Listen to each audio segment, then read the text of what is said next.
stuffed banana peppers. Stuffed. Oh.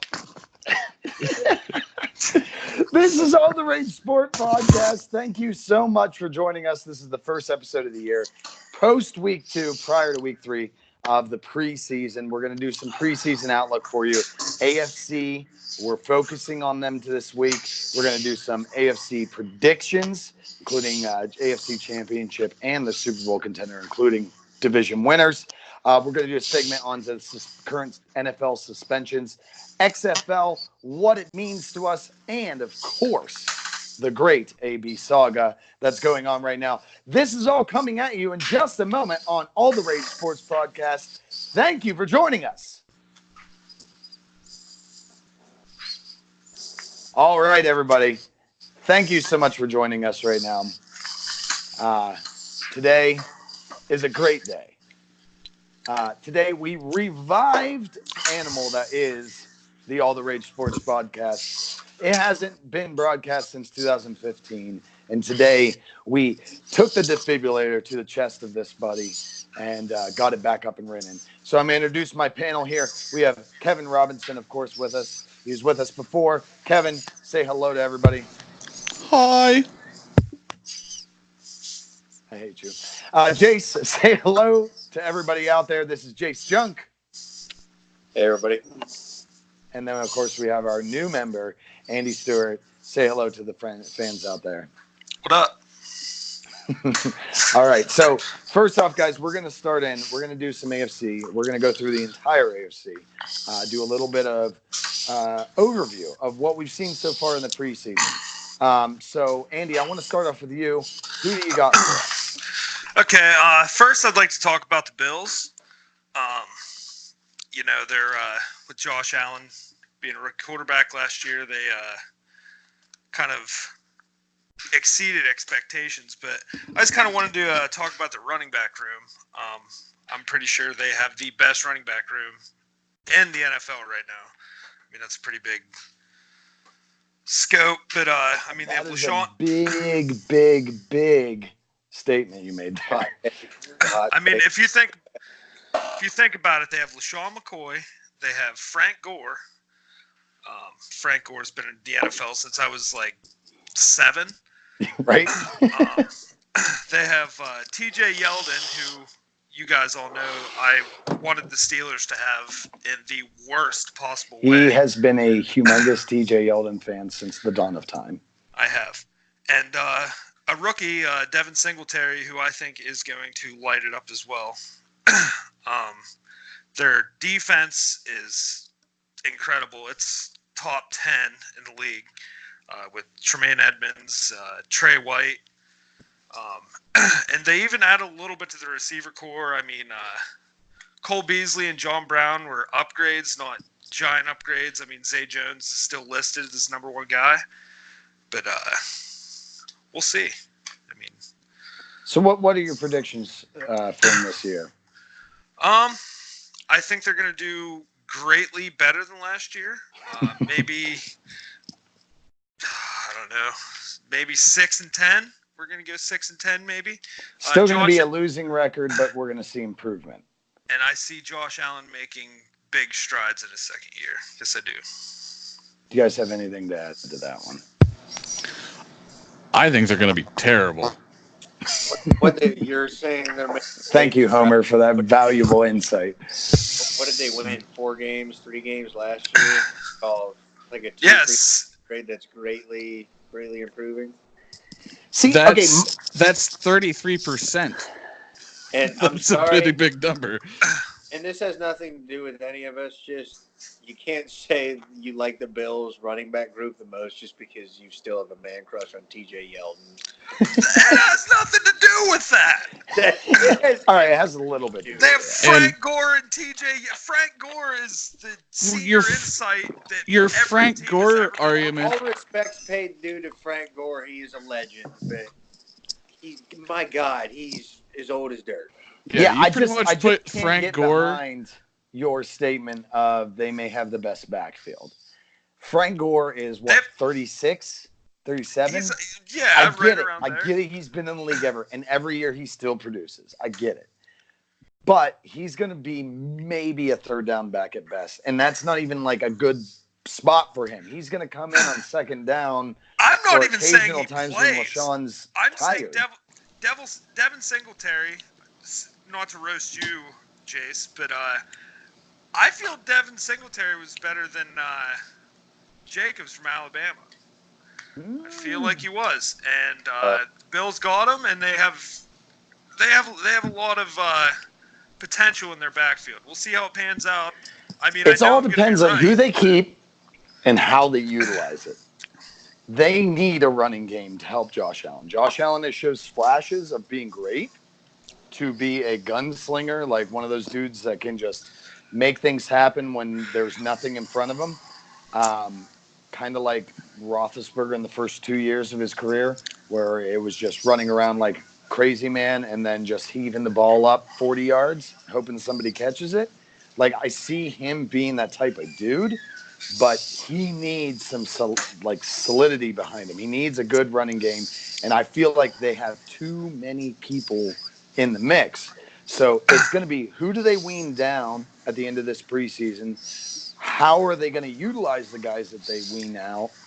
And if it's going to be something successful, because to be honest, that Bills offensive line isn't something to write home about. Their offensive line is terrible.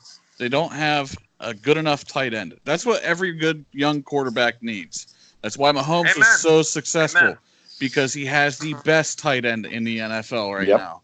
But that's why Big Ben was so successful, because he had Heath Miller. He also had Jerome Bettis running over fools still, and Willie Parker then after that. Yep. You have to have a good running game, and when you don't have an offensive line, you can't really have one. And when LaShawn McCoy can't stay healthy, Frank Gore is 95 years old on AARP. And then you have TJ Yeldon. Here is the real question. Really does his oxygen tank roll behind him? Here's or does he have it strapped over his shoulder? Devin Singletary will run behind him with his oxygen tank. Thank you. Well, they'll do a 12-man package. I already think, though, we have spent way too much time talking about a team that nobody's going to be talking about. Yeah, so final December. Bills are probably going to have a losing record. I'm saying third in their division at best. It doesn't matter. You play in a division with the New England Patriots. Just have That's fun. right. That is right. All right, so we're going to move on. Jace, who do you have for us in the AFC? So far, I will be honest, I haven't watched a lot of preseason. The one game I did get to watch and the one team I did look at is the Kansas City Chiefs. And in the first two games, obviously Mahomes didn't play in the first one, but the second game against the Steelers, their combined completion percentage between Mahomes, Chad Henne, and I'm not even going to lie, I already forget whoever the other third string guy was. He got taken out and the fourth guy was in at the end. Yeah. When you're going to the fourth-string quarterback, it really doesn't matter at that point. Mahomes is a starter, but 51% completion percentage between all of them, not good. Obviously, they're not rolling everything out to start the preseason. Mecole Hardman, as a Raider fan, we already got to deal with Tyreek Hill somehow not getting suspended. Now they have somebody who is maybe just as fast on the other side. Got his second touchdown season against the Steelers. 17-yard touchdown from Chad Henne in the second quarter. Other than that, basically just very vanilla defenses, things like that. Not a whole lot of injuries. The only person who did get hurt was Tyrann Mathieu did get injured. Apparently had a shoulder injury in, I think, the third quarter. But he's expected to be back by the great acquisition, though. Yeah, very good acquisition by the Chiefs. Very good run stopper on that defense. But aggressive. He's expected to be back either by the next preseason game or either by the end of preseason. He'll be good by to go. At least week one. Yeah. Other than that, I mean, you really didn't see much. They're still not playing. Did we lose Jace? No. Another one. There we go. There we go. Jace is still good. That was on your end. Yeah. But no, just basically not a lot to see yet. Just lots of injuries, things like that. Mahomes didn't look too good. We'll see as the preseason goes on. But the thing would be to watch is I think Mecole Hardman he's going to be the one to watch on that team throughout the preseason because if they have two threats that can go deep, if you have Tyreek on the other side, somebody who can do the same thing on the outside with Travis Kelce in the middle, Mahomes is going to, probably have another MVP type season. Absolutely. And the big thing is Tyreek is with him. Obviously, we're going to touch on that in the suspension segment, but the fact of the matter is he did not get suspended after there was video evidence. So that is a big boost for Mahomes. If Hill got suspended, I would not have thought Mahomes would have been a top 10 quarterback, to be honest with you, because then his only target would be Kelce. So I don't feel like he would have been great and that team would have been great had he been suspended. Now that he's not, you're not really missing much. I mean, the running back game is going to be a completely different animal, but it's kind of one of the opposite effects where Mahomes is so good that you can put anybody in the backfield and make things happen because of the passing game. If they have Tyreek and Mecole Hardman becomes, an equal threat on the other side with Travis Kelce, it becomes sort of like the opposite of where you can have a running back and all those other things that make a quarterback look really good. Mahomes is mobile enough, and with everything else going on in the offense, they're going to be less worried about the running back, obviously. Right. Amen. Just real quickly, I completely disagree, and I'll get into that more later. 4 touchdowns. Are you just going to be that guy today? I completely disagree. Yeah. Fake news. Everything you say is wrong. Oh, no. Everything you say is wrong. I have more later. I'll have more later. All right. More coming at you. You're up next, Kevin. So what is your team you got with us today? Well, I'm going to start us off with the New England Patriots. Last year they won 11-5, and they were the Patriots, normal Patriots season. I expect more of the same. They lost Gronk, but they brought in Ben Watson, who is a great addition at tight end. He's been balling out for years, for flying under the radar, balling out for multiple teams. He was great when he was in Cleveland. He was great when he was in New Orleans. Nobody really cares, They also brought in Demaryius Thomas at wide receiver. Great addition. Who did have some good games with the Texans last year. I think maybe not as well as we've seen from him, but I think that was more because of the Texans than it was Demaryius Thomas. Right. They get Josh Gordon back. So right now they're wide receiving as to steal from Andy, this is the best wide receiver group in the NFL. I will be the first person to admit that I don't care. I will still be probably the first person that will draft Josh Gordon in all my fantasy leagues. Understandable. Because of that one not if I pick before you. The Browns, when I think, I'm pretty. And that's probably what we'll get into next week. I think everybody. I just want to. Hey, can I finish my thing on the Patriots here? Maybe, guys. I guess. Can I finish talking? I suppose. I mean, yeah, okay, all right. So, yeah, basically, like I said, I see more of the same out of them. The only thing that I'm kind of questioning is they lost a lot along that offensive line and did not do a lot in the way of replacing it. All the guys they drafted to replace what they lost were in later rounds in the draft. So now Belichick is the king of finding guys late in a draft, a la Tom Brady, that worked really well. But right now I'm looking at the Patriots are going to win the division as usual. They'll be 12-4, and they will be in the discussion when it comes playoff time. Yep. Okay, I just want to throw in there that if you want to talk about Frank Gore being an old man, I mean, you want to talk about Ben Watson. If Kiko Alonso different position. Kiko Alonso is going to hit him across the middle, and he's going to turn to dust. Yeah, see, here's the difference, though. Kiko Alonso would be hitting, I guess he wouldn't, but anybody would be hitting Frank Gore on every down, whereas Ben Watson's not going to take that hit every down. Running backs take a lot more contact than a tight end do. The only thing I was saying about Frank Gore was he's a good senior to have in the running back room to Why? coach these guys along. Sorry, why? The big question is still talking about Frank Gore.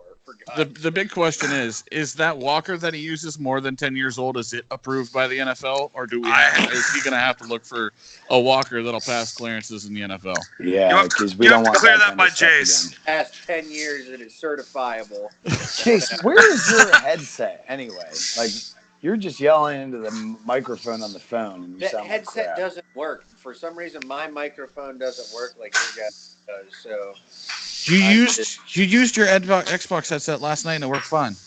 Because it was plugged into my phone was the only reason it was making that noise when I did this whole nonsense. It didn't make any noise. You sound like shit. Just saying. Yeah, 100%. Well, then his sounds match his looks, so it all works out in the end. That's true. Oh, let me finish this beer.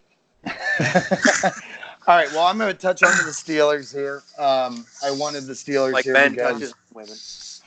Because there's a lot of things they did this offseason for the positives. So obviously the big losses: Le'Veon Bell, Antonio Brown. We lost Jesse James to the Detroit Lions. Morgan Burnett, which I'm not even a little bit upset about that, went to the Cleveland Browns. And Bostic went to the Washington Redskins. Now, acquisition-wise, I thought the Steelers did a fantastic job quietly grabbing some players that are really going to make a difference. Steven Nelson going to play on the opposite side of Joe Hayden. Mark Barron is probably going to be starting in the middle with Devin Bush, their first-round pick. They kept Chicolo, Eli Rogers, Dana McCullers. So some of the key, backups they kept, and also the signing of Dante Moncrief. Moncrief, I'm kind of like, I don't know how that's going to work out. But I understand the signing. He's got the speed. He can bring that deep threat back into it. But overall, look, they addressed all the issues, both in the draft and free agency. Secondary, linebacking core, mainly in the middle, and the wide receiver. So in the draft, first-round pick with Devin Bush, wide receiver Dante Johnson, Justin Lane, Benny Snell, running back to kind of back up, James Conner and Jalen Samuels. Got a tight end, a huge guy, and Zach Gentry, Gentry. And then some utilizing defensive players, offensive line, that kind of thing. I think that this team, at this point right now, is better than it was last year. And I know that's hard to say with losing Le'Veon Bell and Antonio Brown, but we didn't have Le'Veon Bell last year. He didn't show up. Antonio Brown, and we'll get into it in the Antonio Brown saga at the end of the podcast here, but he was causing problem after problem after problem at this time last year. Just starting the little things here and there and here and there. And it was like, I think that the wide receiver core, James Washington's going to step up and be that number 2. I think you're probably going to see Moncrief in the slot with probably Schweitzer. And I don't think the offense is really going to lose a beat. I think it is going to be better. Ben's going to be able to disperse the ball, and I am calling it right now. Ben's going to have half as many interceptions as he did last year as he does this year. And then our defense-wise, over the middle, Bush has been able to call the plays early in this preseason. I think that he is going to take over a big leadership role that Shazier left that void for. And I think that Steven Nelson's really going to solidify that CB2 spot. Safeties, I'm a little worried about. Edmonds didn't really show me too much, but they also kind of played him at the nickel corner last year. I've always thought Sean Davis is a liability in coverage, but we'll see kind of what happens with him and how they utilize him. Maybe with Edmonds, they'll use him as the deep guy and allow Davis to kind of be the box safety that he's really good at, as opposed to a coverage safety. So I think the secondary is going to be better this year. I want to see that defensive line stop some running. Early this preseason, didn't seem like they were able to stop anything. Also, you're playing a lot of backups in that. So it's all going to depend on these next few weeks. But I think this team is better than it was last year. I see them as 11-5 type of team, and I believe that they're going to be. This hurts me saying this. I believe they're going to be competing with the Browns for the division title. Well, my input on the Steelers is I think my appendix just burst saying that. Oh. What I would have for input for the Steelers is My a very God. crowded wide receiver room, because It is. the top guy is obviously Juju. Where it gets really murky is second through. What I'm hoping they do is keep 6. 6, yeah. Because I really like. They have a lot of options in the slot. Deontay Johnson looked amazing. I was at the Chiefs-Steelers game last weekend. He looked amazing. He made 2 touchdown catches, but the officials decided they weren't going to give him one of them, which was complete bullshit. I looked that over and over again. I'm like, where, why, how? Yeah. Switzer was also very good in the slot last year, also utilized in the running game a little bit, and he was good in the return game. The guy who's going to, I think, might sneak in as a 6th wide receiver is Spencer. He looked very good in the return game last week. That's who I was going to mention for that as well. Also, a guy who's making a bid to try and take back his starter spot is Artie Burns. He looked fantastic against the Chiefs. I don't want him to. Trade his ass. Get rid of him. Get the hell out of town. Well, he looked fantastic. No. I hope you guys give him a multi-year extension. Jeez. I hope he is in black and gold for a long time. But screw that guy. As much as he's making a run at trying to take back the 2nd spot, he better not slip, because the guy who's coming for his 3rd spot right now is Cam Sutton. Cam Sutton looked amazing in his time out there. Mike Hilton also. I think Mike Hilton is probably going to end up seeing some time at safety. I wouldn't be surprised at that. I think he's going to be splitting some time with Davis. But I wouldn't be surprised if he got a little third safety kind of look. The biggest thing, and the reason I think the Steelers take the division and are one of my picks for taking a very deep run, is because as much as people say one player can't make a team, Ryan Shazier being gone completely ruined that defense. And Devin Bush looks like he's going to be that guy that brings them back. Totally agree. But the one problem you guys have, and Jesse, I'm glad you brought up Mark Barron. And something I look at quite a bit is Pro Football Focus. He was the worst graded inside linebacker defender in the NFL last year. I think he had they grade on a 100% scale, and I think he was like a 54 or something like that. Right. I think the Buccaneers drafted him as a safety, and he converted to sort of one of those NASCAR inside linebackers. Yeah. And yes, and he's one of these guys who's okay. He's too slow to play safety. He's bulked up, tried to play inside linebacker. It's an interesting experiment. We'll see how it goes. Sideline guy. Yeah, but he's not one of those guys. Shazier was very good. Don't get me wrong, he was very good against the pass, but he was a very good stopper of the run as well. Yeah. Well, but that's where I think you guys are going to have a problem, and I think where Devin Bush needs to develop. And one more point. The only point I'm going to make is, and the other one you brought up, Jesse, from somebody who watched the Chiefs last year, who watched Steven Nelson. I would not depend on him as a number 2 corner, because the guy is a pass interference and holding machine. I mean, and it did not matter who was on his side. You could put anybody out there, and he was grabbing, holding somebody, and turning, looking at the ref. And he's not. You're better off moving Mike Hilton or bringing up one of those guys that Kevin was talking about. Better than Artie Burns. A chance. Yeah. Or even, honestly, Artie Burns, I think, would be less of a penalty chance than this guy. I mean, he was bad. On the Mark Barron situation, real quick before we move on, though, I just wanted to point out, too, being middle linebacker, it's all about the dancing partner you got. Vince Williams was probably rated lower than Mark Barron was. And it wasn't because Vince Williams isn't a good linebacker. It was because he didn't have a dance partner to help him. But the problem is, hold up. You want to talk about a dance partner? Mark Barron played in a Super Bowl last year on the number 1 defense for the NFC champion Rams. So you want to? Who was his dancing partner? Was it Alec Ogletree? If I'm not wrong, I can't think of who the other starting middle linebacker was for them last year. So you're trying to bring up that he didn't play with anybody last year. He played on a team, Marcus Peters, of that entire Rams defense. Talking more along the lines of his time before the Rams. With the Rams, it's hard to be a high-rated linebacker when you're surrounded by the highest-rated linebackers. Now you're just trying to spin it. I got to spit out one more thing. A guy that a lot of people didn't talk about the Steelers drafting is Sutton Smith. He was an inside linebacker. I think he went to like Northern Illinois or some real little school. But he's been a special teams machine.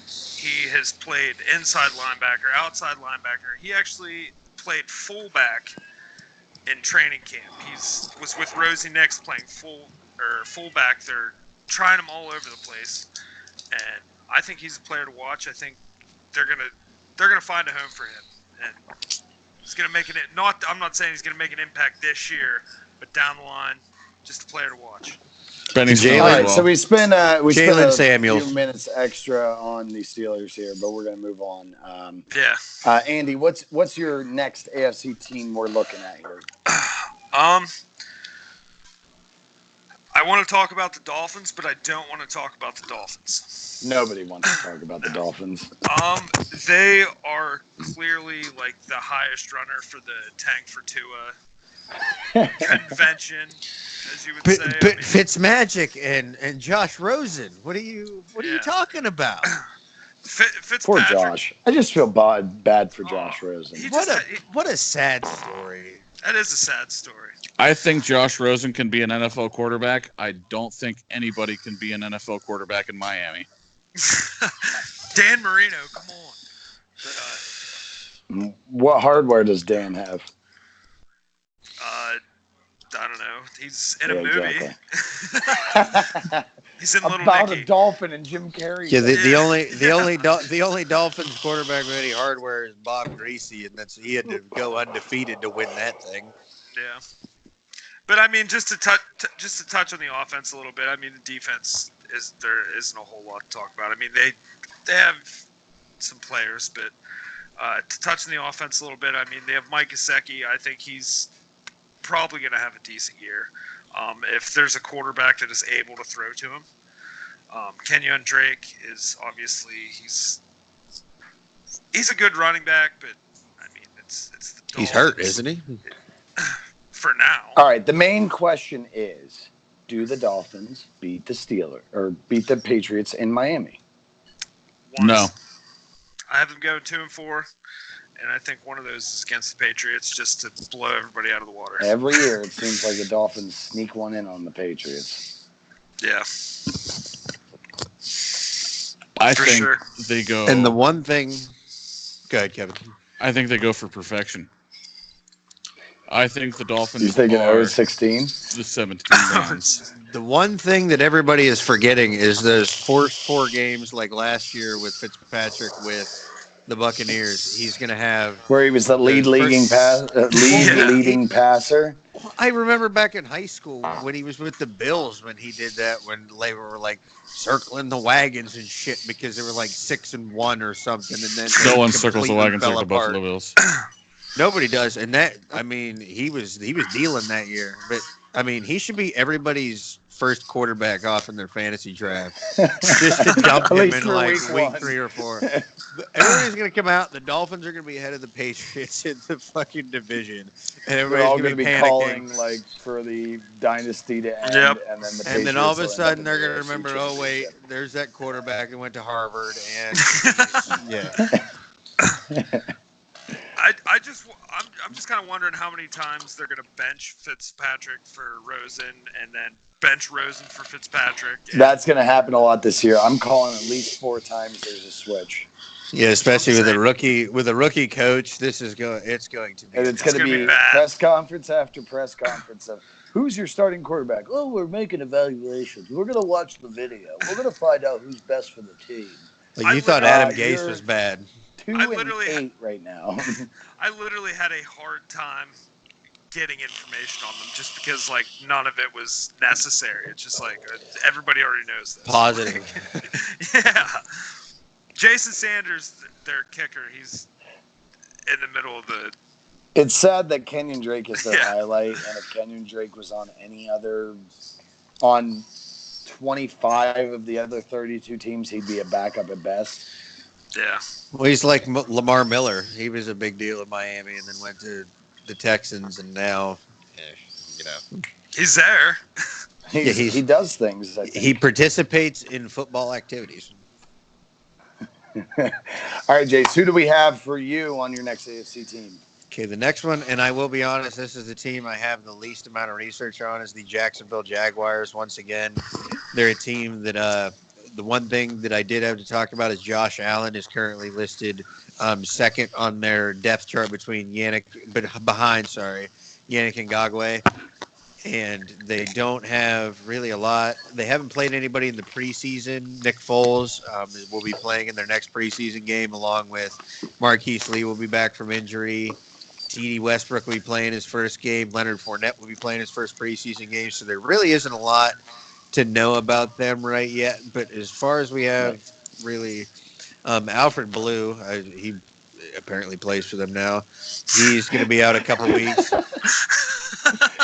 He apparently plays Jaguar football occasionally. Isn't it just weird? Like these running backs just play roulette year after year. It's just they pop up in the weirdest places. Jake Ryan is also hurt, as well as the one big name was Marcel Darius that I saw that he's going to be out a couple weeks, possibly past week 1. They're not sure yet. But other than that, really just waiting to see. The big question is just to see how Foles does with and. Not a great receiving core. I mean, D.D. Westbrook and Marquise Lee, along with, I think, DJ Chark are your first 3 wide receivers. So not exactly anything to work with as far as NFL pedigree, but Nick Foles, I mean, he can make 2 anything. 2 years ago, if Nick Foles had that wide receiving core and that defense, they may have beat the Patriots and gone to the Super Bowl. Yeah, I mean, and that's what's perfect about Foles is he is the ultimate. And how long have we all been saying we shit on Blake Bortles for so long and just went, even after they beat the Steelers in the playoffs, I just want to bring that up. We were like, they are just a quarterback away with that defense being a great team with Jalen Ramsey, Miles Jack, Calais Campbell, all of them. And they went out and they got the ultimate, hey, we need a quarterback guy. And they're just throwing him in there. And I'm interested to see the key to them is to see if Fournette stays healthy. But other than that, well, yeah, that's absolutely the key because they're fucking AJ Boye, all of them stay healthy. The defense performs. It's sort of one of those things where they have to come out and score, put up maybe a touchdown or 2 and possibly a field goal, and they'll probably win 8 or 9 games. Right. Well, it all depends if that defense on paper shows up on the field. Yeah. It's still, the defense still looks amazing on paper, but last year they showed they didn't show up. And they weren't the team they were the year prior, 2 years ago, which was like the number 1 defense. So like it all depends if those players show up and this defense is to the potential that they can. Nick Foles is a great game manager. He's a great average quarterback. Now we've seen it before where he's tried this. It didn't work out well, but I think it's a kind of a different team than he originally went to with the Rams. So I think he has a better shot of succeeding than he did last time. Yeah, and the Chiefs. I am not optimistic about the Jaguars' chances at all because unless you're Doug Peterson or Frank Reich, nobody's been able to make Nick Foles a starting quarterback in the NFL. Valid point. Everything's valid. Yeah, Alfred Blue plays for the Jaguars. Yeah. I don't want to text that anymore. Well, I mean, to be honest, I can't think of who the Jags, offensive coordinator is right now. So we'll just move on. TJ Yeldon plays for the Bills. Well, my next one's going to be the Jets, but real quick, I forgot. I call the Patriots at 12-4. They're going to lose to Pittsburgh, Buffalo, New York, and Houston. The Jets of New York, by the way. Oh, They're how not going shocking. to lose They're to going Miami. to lose to Pittsburgh. They're not going to lose to Miami. My Ah. next team is the Jets. I actually think Jets. normally, you see in a second year for a quarterback, you see a downtick. I think there's actually going to be an uptick in the Jets this year. I think they're actually going to be in the running for the playoffs. I have them going 10-6, and one of the biggest reasons is because they have added a ton of weapons for Sam Darnold that he didn't have last year that are going to make it a lot easier for a young quarterback to thrive. He has Jamison Crowder added in at wide receiver. He's got Le'Veon Bell starting at running back.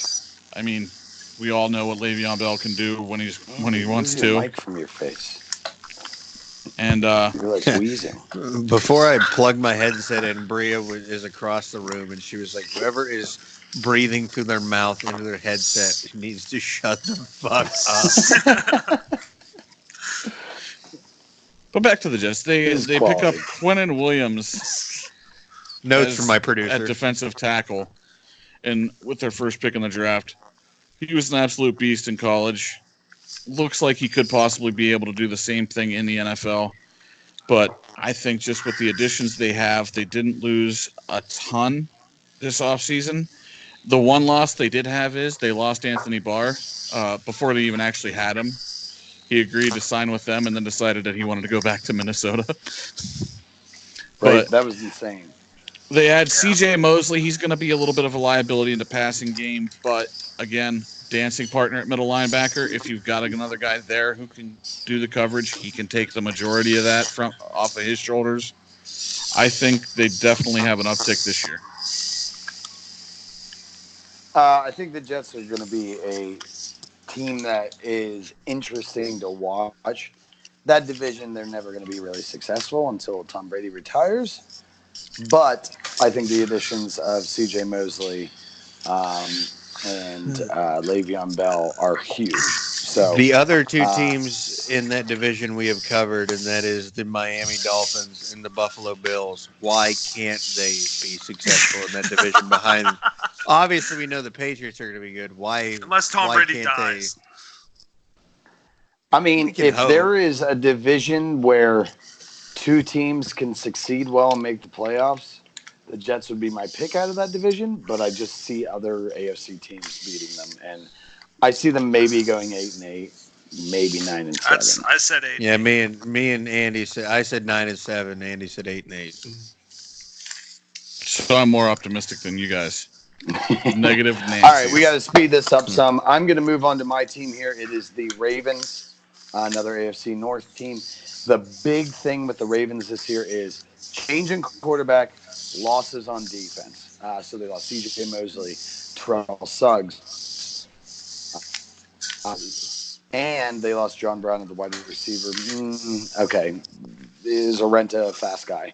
But the real big question with the Ravens is how can that team transition into a Lamar Jackson ran offense?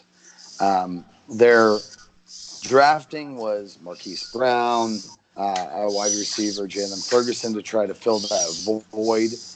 Miles Boykin, another receiver. They're trying to add a lot of depth to that receiver in Justice Hill. That's probably the other thing, too, is who's going to be the running back star. They have Mark Ingram there, and then they also lost Eric Weddle. So there's another one on the defense they lost. So, it's all going to depend. They've made some improvements in offense through the draft and through free agency, but are they going to be the defense of past that the Ravens always were, that always kind of feared heavy hitting, in your face, smash mouth kind of football type of defense? Without Suggs, they lose that leadership. They lose that vocal presence. Without C.J. Mosley, they lose the quarterback of the defense. That's why he was an all-pro. He was the man that coordinated everything. Eric Weddle was just a perfect fit for that scheme, and losing him was huge. So it's that transition period for them. I don't think that defense is a top 15 defense anymore. I don't think they're going to be where they should be, which is going to put a lot more pressure on the offense. And does anybody know if Lamar Jackson can throw the ball? Did anybody?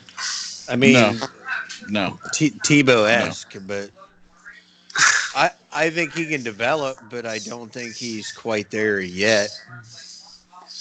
I just see this team as a crappier version of RG3's Redskins. Ironically, they have RG3 honestly, on their team. my thought is if you look at how good Lamar Jackson is with his legs, he might not have to make all the throws. He may be one of those guys where, and with Mark Ingram and apparently Justice Hill is going to be pretty good, so they say.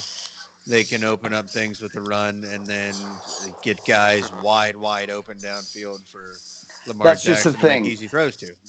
Every year it happens where people are like, you can't stop the offense because they run with 3 running backs and the quarterback and you don't know who's going to carry it.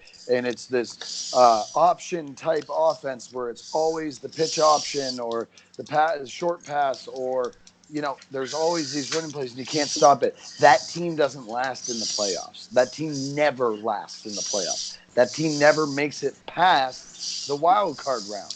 Half the time. In the second year of that team, they never even make the playoffs. Exactly. Thank you. And I think that's what they're going to try to do. I think Harbaugh's going to change his... Because with Flacco, it was a statue in the back throwing a fucking ball down deep. And Lamar Jackson's not a statue. He moves around a lot. But he can't throw the ball. Like, we don't Somebody's going to figure him out.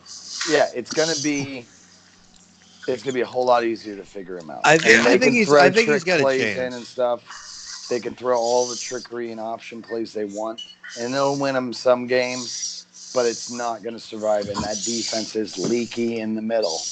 The NFL is a copycat league, and they've been watching McVay and everybody else doing those RPOs and everything else.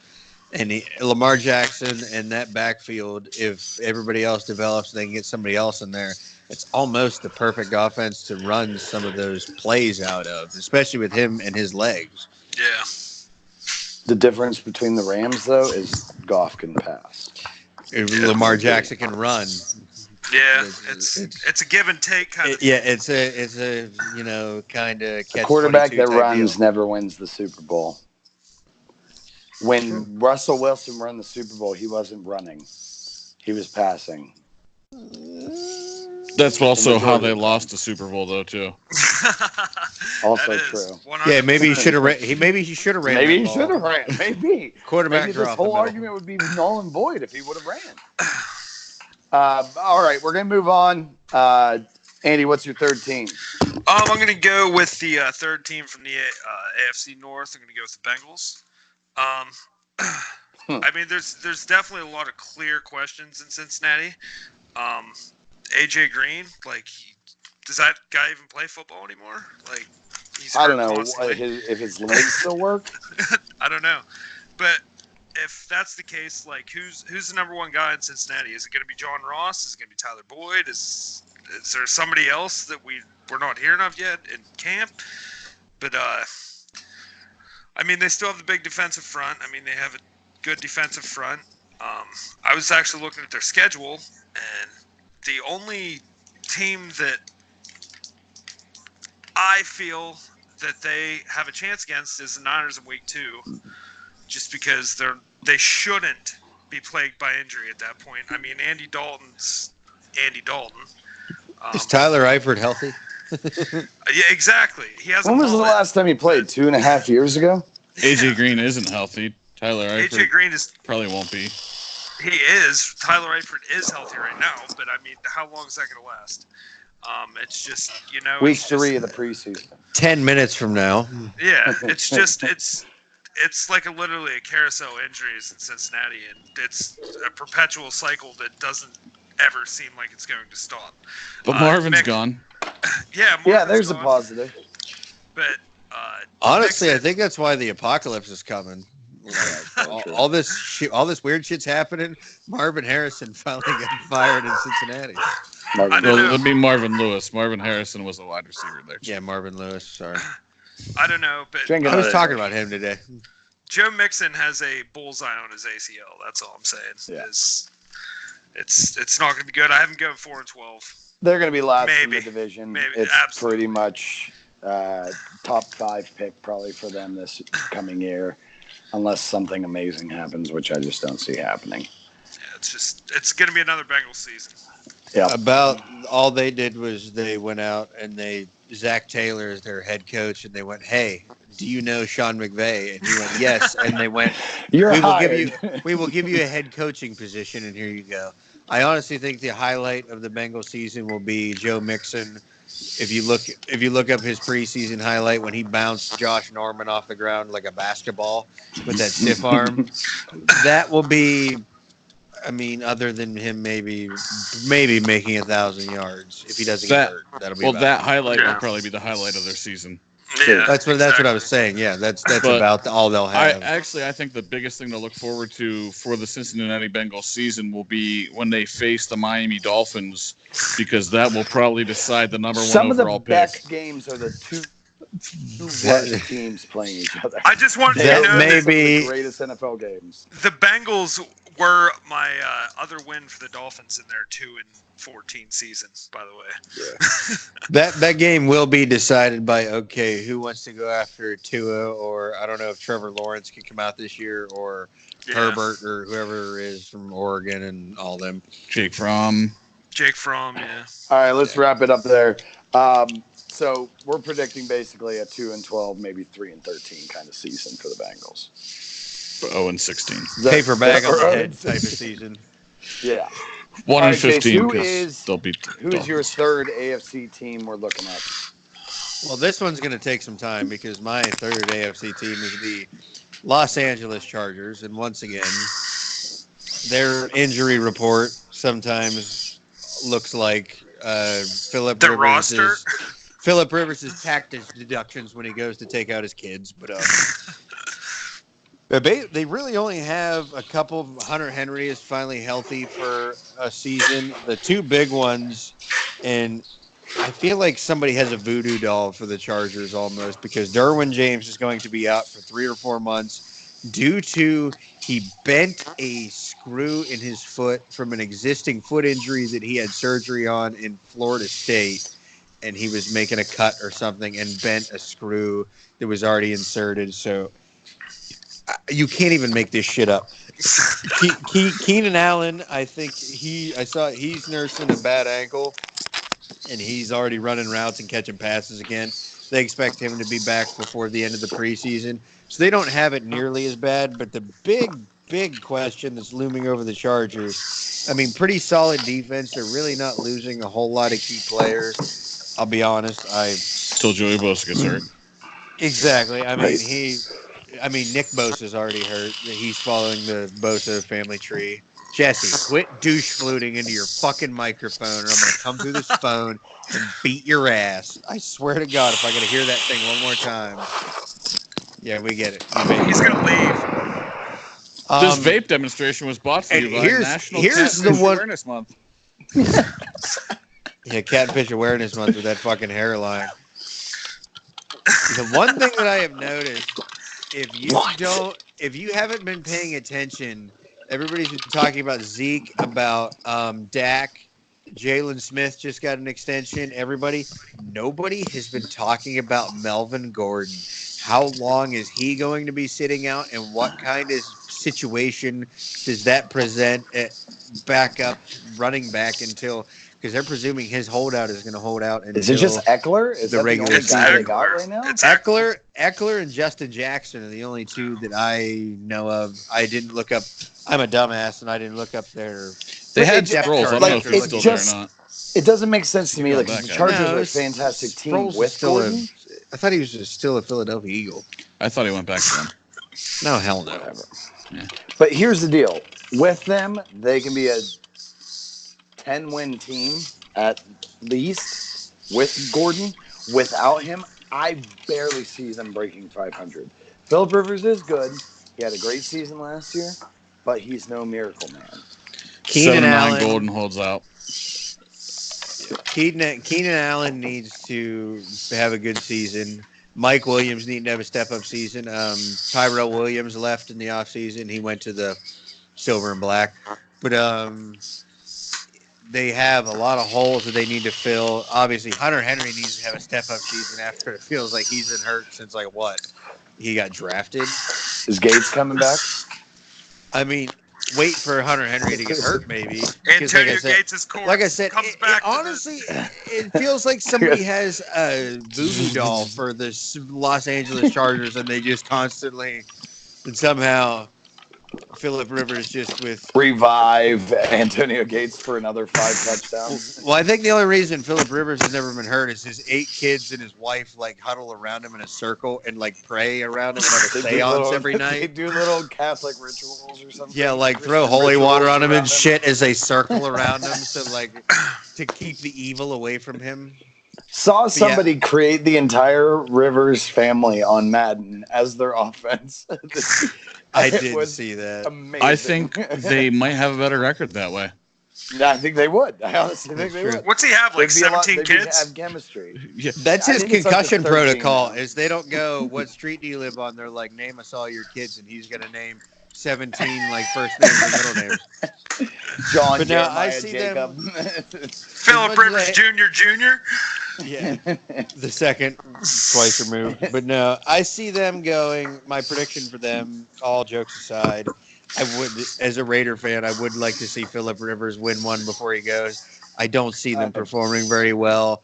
I see them maybe messing around with everybody below the Chiefs, basically for the second place, third place finish, maybe like 7-9, 6-10. As a Steeler fan, I can say I remember this. This all happened once before. I've seen this one before. And I just don't feel that they've prepared for that type of thing. So I don't feel like if Melvin Gordon holds out, they're an 8-8 team. If he doesn't, they're 12-14. Possibly in the conference playoffs. Possible. 12-4 is a little extreme. A little much. It's a little 12-4? Extreme. I At think they're the deep. most 10-6. The one thing on the I will extreme say, side. the one thing I will say, I didn't They're get to mention. not a playoff team without Melvin Gordon. That's the bottom line. That's 100%. The one thing about the Chiefs and the one thing about the Chargers is the Chargers defense is better, but the Chiefs defense is a little bit more suspect. But the Chiefs offense is better to combat it. So I don't think. The thing is, I don't think Melvin Gordon's holdout is going to end anytime soon. So I foresee them trying to piece somebody in along with whoever. I'm sure they can eventually. trade for Frank Gore. He might be available. Andy, is your chair made out of basement doors from a haunted house? So every time you move, I hear It's not mine. It's Jace's. It's Jace's. It's not mine. No, that was definitely yours, Andy. All right. Pulling me away.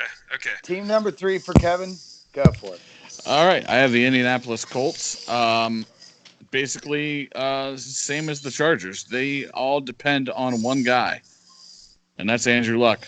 If he cannot get healthy, which I agree wholeheartedly with Tiki Barber, I think there is such a thing as bad cells. Some guys just can't stay healthy, and I think that's Andrew Luck. Bad cells. He doesn't. It's a have big luck. Tiki. If you listen to Tiki Barber on the radio, he's a big proponent of people that have bad cells that just can't stay healthy. Like AJ Green is one of those ones that he's about to put in that category. Andrew Luck is in that category. He always seems to get hurt. It doesn't matter what it is. Whenever he gets hurt, it's 10 times worse than it is for anybody else who's ever had that injury. And it's kind of like when Ben's always got to put the boot on in the playoffs. It's getting close to the point where the Indianapolis Colts are going to have to start thinking about options at quarterback. Yeah. In the draft. I think Jacoby Brissett. Yeah, and how good did he do for them? I mean, he came in after like a week games. of being traded to them and won them some games, like 1 or 2 games. So yeah, well, 1 or 2 games doesn't make a damn bit of difference. I'm just saying, the dude walked in the door and won them a game. Yeah. So now, That being said, they did make some key additions. They had Spencer Ware in their running back department. He proved that he can handle the ball well when he was in Kansas City. He's not a top of the line running back, but he is a serviceable running back. They picked up Devin Funchess. Again, same kind of deal. He's not a number one, but he is a good second option to TY. And then you have probably their biggest pickup they had of the entire offseason. And one of the reasons why my thoughts on the Chiefs are different from everybody else's is Justin Houston. Another difference maker on the defense. But all that being said, I think Andrew Luck fights with injuries throughout the year. They go 7-9. I can see it. I can see it too. That was the Chiefs lost D Ford and Justin Houston this year. All right, so I'm going to move on to the Houston Texans. That's my third team here. The acquisitions and departures from the Texans is another one of these where there's a lot of rollover, especially in the secondary. Lost Tyrann Mathieu, lost Kareem Jackson, who seems like he's been in the league for like 13 years and played all with Houston. Let's see who else they lost to Demaryius Thomas, who they acquired in the trade last year, which that's kind of surprised me they didn't keep him because that combo of him and Hopkins was pretty good and showed promise. Wasn't like knock your socks off good, but definitely showed promise. So I'm surprised they let him go. Ryan Griffin, their tight end, kind of seemed to be a second tight end most of the time. Alfred Brew plays for the Jacksonville Jaguars now. Really? Wow. And then Kayvon Webster. So two cornerbacks, safety, a lot of changes in the secondary. They did go out and Andy died. Andy's that was dramatic. That was pretty dramatic. I'm sorry for that. They did almost got an upskirt. Gibson and Bradley Roby in the secondary. Matt Khalil signed for the offensive line, which was really probably their worst feature last year, their worst committee team. And then they did add also, was it Jaylee Adai from the Chargers at safety as well. Jaleel Adai, but yeah. Jaleel Adai, thank you. Words and they hard. also signed Buddy Calhoun. Calhoun. God, I can't Buddy talk Calhoun. right now. Buddy Calhoun. I repeat, Bryce Bodie Calhoun. Buddy Calhoun. Calhoun. So they did replace the people they lost, but did they improve it? I think a lot of it's yet to be seen. I think that they supplemented their losses well enough to maintain a high level of play. I don't think they improved themselves. I do like Bradley Roby. I always thought that he was the most underrated corner on the Broncos. So I felt like he was a great addition to take over Kareem Jackson. I feel like he is an improvement over Jackson. But I think that may be really the only position they upgraded on. Draft-wise, offensive lineman with Titus Howard. They did get a cornerback, Lonnie Johnson, in the second round. Another offensive lineman, Max Sharping.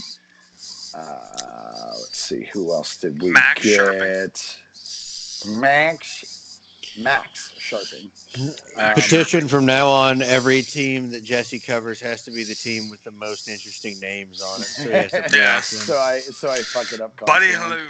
Either an overload of vowels or consonants. Losing Alfred Blue from watching their knocks really was anything special. And Brian Cushing liked to push Alfred Blue around a lot back in the day. But I won't stand for this Alfred Blue slander. Come on now. Will be Duke Johnson. I think that Duke Johnson is a fantastic third down running back. I think he was incredibly underrated on the Browns. Not really underrated, but underutilized, I guess. I think him and Lamar Miller could really create a good backfield. It all depends on their offensive line play. If it does get improved, if the draft picks pan out and help that offensive line gains some stability. Wide receiver wise, you have Hopkins. You're always going to be doing well with him. Everybody else is going to be playing second fiddle. You're still going to be fine. The secondary is still going to be above average, I feel. It all depends on their pass rush, especially with these rumors of Clowney possibly being traded. So I feel like they're going to be a good team. I don't feel like they're going to be a great team. I see this as one of those teams where we could all underestimate them and they could go 11-5, and then we can all overestimate them and they can go 7-9. So it's really hard to judge this team, but my prediction is 9-7 for them. I'm in the exact same boat as you. I'm very vanilla on this team because it's going to come down to Deshaun Watson. He had his first year where he came out and was just going off on everybody, and then the second year where the coaches have all seen you now, so now they can game plan on you a little bit, and he came back down to earth some. This is going to be the deciding year. This is what gets you to that fifth year option. Right. You need to show up and show that you can do the job, and it all rests pretty much on him. As far as their turnover, I don't think they really lost or gained a ton on either direction. I think they pretty much stand, basically as far as an entirety of the roster, stayed pat. I think basically it's just going to come down to Deshaun Watson. Absolutely. Anything else to add? I hate Deshaun Watson. You had your chance. Moving on. Andy, with your fourth AFC team in the final rundown of the AFC. Andy, who's your fourth team? Okay, can you guys hear me? Absolutely. Okay, good. Actually, this is my most interesting team. Oh God. Okay. I actually picked for my fourth team the Tennessee Titans. I think there's a lot going on in Tennessee right now. Obviously, is Marcus Mariota going to stay healthy? That's how long is Marcus Mariota going to stay healthy, I should say. But now they have like a better backup that is more well prepared in Ryan Tannehill. I mean, if Mariota, but he actually started. I was just laughing at the fact that you called him Ryan Tannehill. Tannehill. Tannehill. It's Tannehill. Tannehill. Okay. Well, screw you guys. Their running back. All the running backs stayed the same. I mean, they have Derrick Henry, obviously, and Dion Lewis. They're a good 1-2 punch, obviously. They picked up a tight end in the second round, I believe, Jonnu Smith from Alabama. I think he's going to push Delaney Walker. I think Delaney Walker has to stay healthy. Delaney? Delaney. It's not Delaney. It's Even Delaney. I know it's Delaney, and I'm the worst at pronouncing names. Shut up. We have a new whatever Jesse. you said. We have one that's worse than me. This shit's just falling off the hill. Okay, well, anyhow, I hate Delaney. all of you. Delonia. Okay.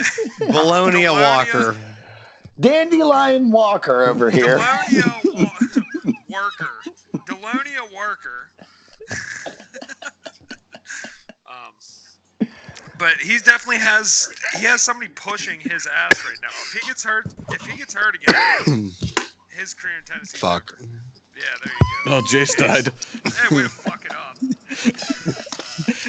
Killing me. So professional. Everybody keep drinking your beer. Yeah, it was so professional until right now. Oh, it was. That was the keyword. that was the mark. Yeah, that was the mark. But anyhow, they had a giant pickup in Adam Humphries from Tampa Bay. I think he is. I wanted him to come to the Steelers pretty bad. Me too. And I think that offense, if Delaney Walker stays, Delonia. If Marcus Mariota, Delaware Walker, everybody stays healthy, I think this offense is going to be something to watch. I mean, because they have the running game set up already. I mean, they added some offensive weapons. Their defense is definitely serviceable. I mean, they got Malcolm Butler, Kenny Vaccaro, Rashawn Evans. He's due for a big year. I think this team goes 9-7. Easy 9-7. I mean, they play Jacksonville twice. They play Tampa Bay, Denver, the Bills, Falcons, Raiders. Sorry, Jace, you piece of shit.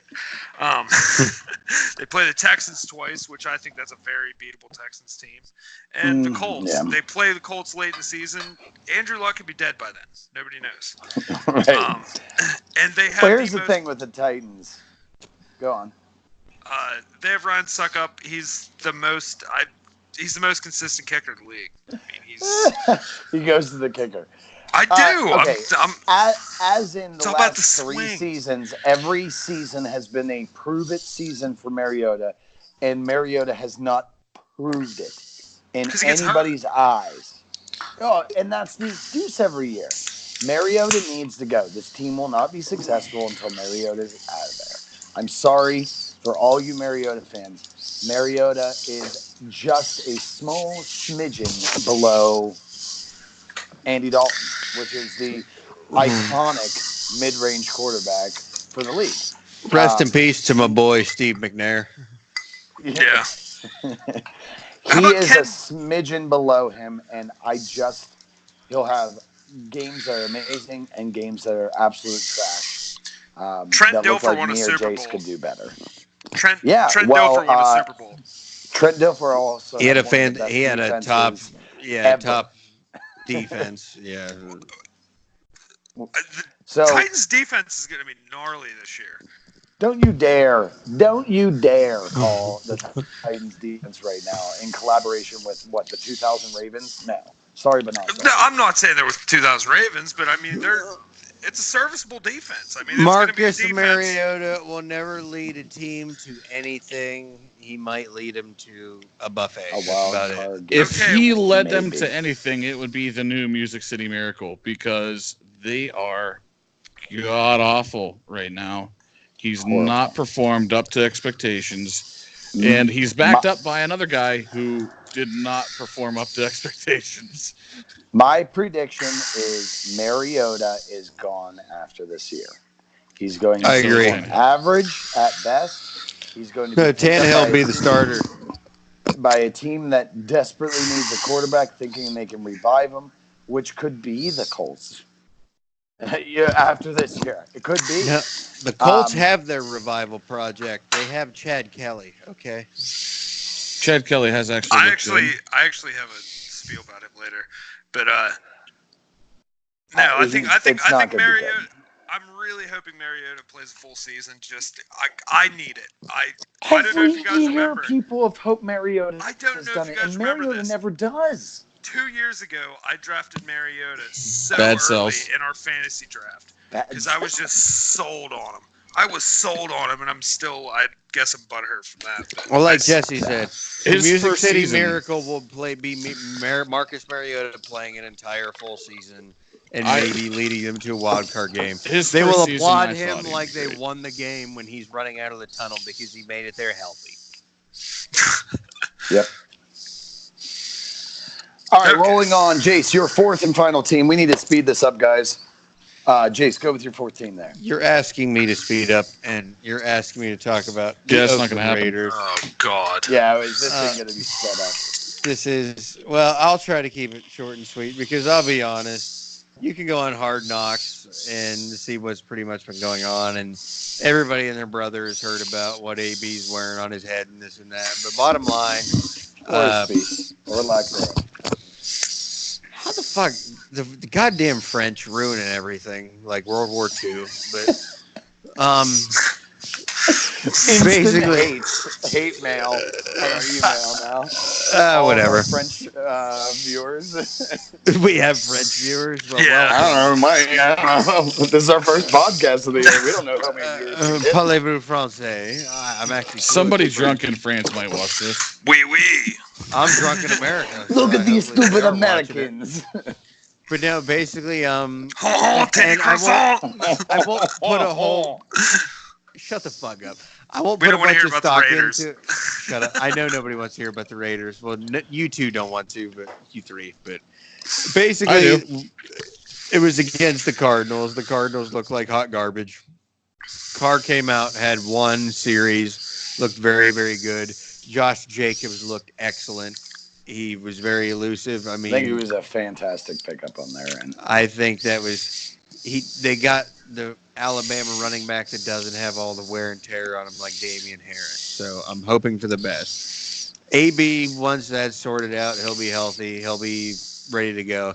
Even with the frostbitten feet, he practiced twice, and there's videos on Twitter. You watch him, and he's absolutely torching our corners. And LaMarcus Joyner was a Super Bowl. I mean, he played for the Rams in the Super Bowl last year. Let it go. What are you talking about? But no, basically, he showed up twice. He's looking good. He's working out. I hope you died.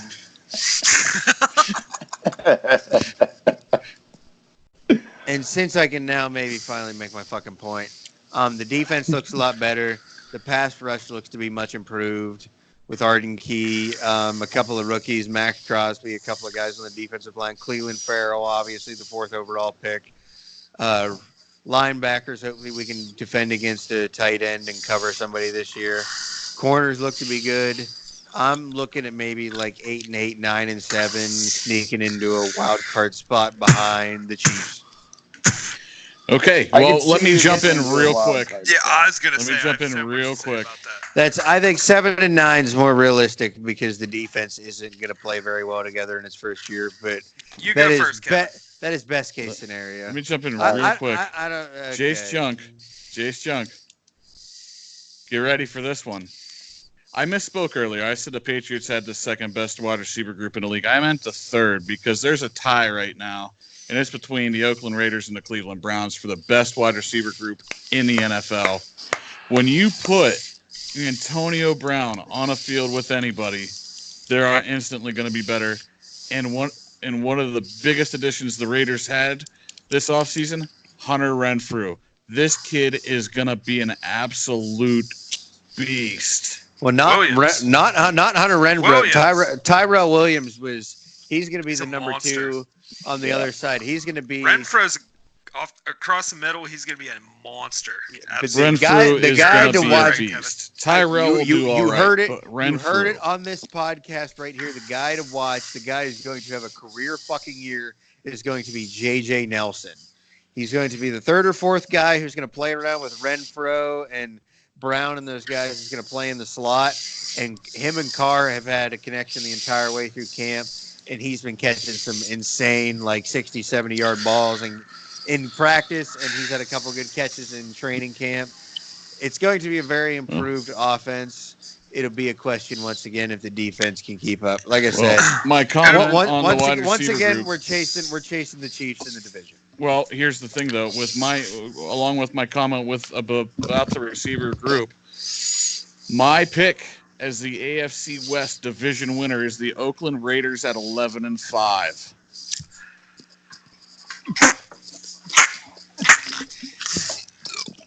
This man gets it. He gets it. He gets it. What? 11-5. 11-5. I even think that's maybe being. I think you burnt yourself on your crack. It's reasonable. But I'm not going to say much about this division. I have the Broncos coming up, and I'm not going to say craziness about this division until I get to my point. I have one thing I have to spit in there. Jace, imagine that. Jace, yeah. Fuck you, Jace. But this defense, I mean, it's definitely garbage. But if Cleveland Farrell they have is the leader that they drafted him to, they have fucking perfect. You disgust me. But if Cleveland Farrell is the leader that they drafted him to be, that's the only way they have a shot. He's like he's the circle the wagons fucking kind of guy. I would be willing to bet that our defense would be better than your guys' defense this year. I don't know about that. That's I'm not willing even to bet, and I fucking believe close. we've already made this bet, that Juju Smith-Schuster has more receiving yards, receptions, and touchdowns than Antonio Brown this year. Yeah, and didn't we? I thought it was. I didn't know it was the other three. I thought it was just yards. I thought we were. how many about. blown throws does I'm Derek doing Carr the have same this year? kind of bet we did with Marshawn Also, Bell years ago. Hold on. One And more I'll pay point. you a One case more of beer in point. 3 years. One more point about that's true. One more point about Derek Carr is the last time he had the same offensive coordinator for 2 years was 2016 when he had Bill Musgrave for 2 consecutive seasons, and he was a broken leg away from. And you can all call me They liars. also had the easiest schedule of any NFL team that year. Oh, I don't want to hear it. They also dominated everybody they went up against. Shut the fuck up. Every year the Steelers I watch have like the 3rd or 4th strength of schedule every year. And the one year we had an easy schedule and we would have beaten the Patriots that year, Carr broke his leg. But 2 teams with the winning record you played, and they were in your division. What? Look Say that one more time. You played 2 teams with a winning record that season, and they were in your division. Oh, so it's like being the Steelers when you got to play the Browns twice a year. Am I right? Like, you're really talking about the Browns now. You're really let's do that. Let's talk about the Browns now. Yeah, rolling into the next guy, Kevin, with your 4th team. I'm assuming it's the Browns. It is, in fact, the Cleveland motherfucking Browns. This team has been the most talked about team the entirety of this offseason. You can't turn around without seeing another story about the Cleveland Browns. And 9 times out of 10, it's Baker Mayfield running his fucking mouth. Or shotgun and bears at the Indians game. Yeah. But which given in his defense, that was a fantastic shotgun. One of the best. He was a great shotgun. Now, you're gonna bite your beer can and just go for it right then and there. You got my vote. MVP. The biggest things for them, Andy of has course, a great mustache. They get Odell Beckham Jr. I mean, what can Better you say about that? ABs. That's just like getting Antonio Untrue. Brown. You got one of the top 5 receivers in the league to pair with a guy who's probably a top 10 receiver in the league in Jarvis Landry. You have Njoku, who's just been getting better and better as he goes. Should see more progress out of him this year, a little less drop balls. You have an already stacked running back position, and then you throw Kareem Hunt coming in later in the season. Their defense, they have lagging really bad. Is everybody else seeing him lag? Who? Is Kevin lagging really bad? It's been random for everybody, though. No, he I was think you're for like lagging, a split Jesse. second. But you were lagging for me, Jesse. They have now already, according to a lot of people that I've been listening to, one of the top 5 corners in the league in Denzel Ward. And then they added Greedy Williams to that secondary. They have just a slew of great defensive players, a slew of offensive players they've added. Some guys that are flying under the radar, I think, right now. Jalen Strong was added in that wide receiver group. I haven't been keeping up too much with Jalen Strong, but I remember when he first came in the league, he was with the Houston Texans. He was like their 3rd option, and he was a very good 3rd option. I think he might actually help out in that receiver group if he makes the team.